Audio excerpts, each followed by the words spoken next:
Hello everyone! Yes, work mode on na ako niyan. And nagpapang-abot kami yan ni Sir every morning kasi 6 a.m. ang out niya ni Sir. And ako naman, usually nag-login ako ng around 5 a.m. And ayan na din ang working stations ng mga person, syempre.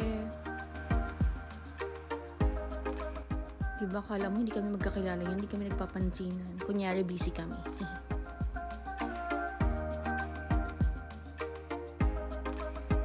And syempre, parang normal office lang yan. Mawawala ba ang mga chika or kamaritesan? Syempre, meron yan. Lalo na kay Sir.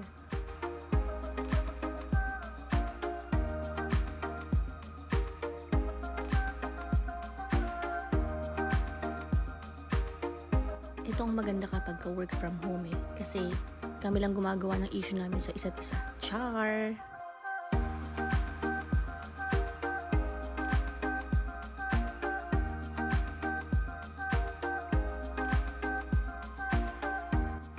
After ng chikahan, syempre, mawawala ba naman ang kape. So, kailangan magtimpla muna tayo kasi medyo inaantok pa rin ako ng mga time na yan.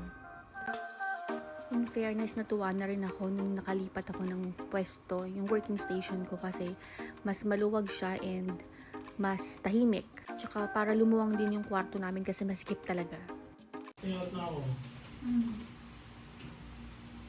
Diba? Out na daw siya. Inaantok na rin kasi talaga yan eh. Kita nyo naman.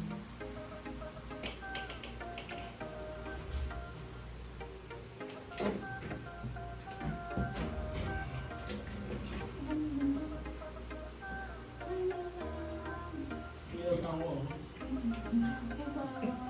Busy ka to.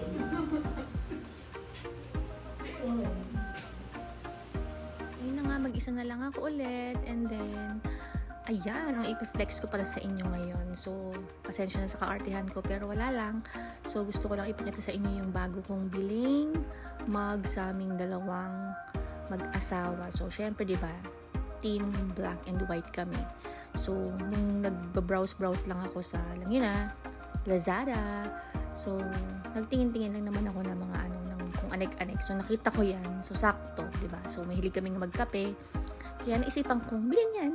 So, ayan. Pasensya na sa kaartihan ko. Diba ang nice niya? And ayun nga, diba may kasama na siyang spoon and ayan, yung cover niya para diba hindi madaling lumamig yung kape. And ayan naman yung white.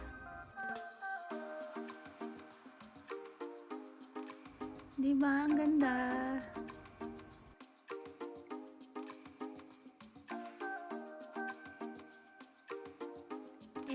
So meron na kaming black and white na mug ni Sir.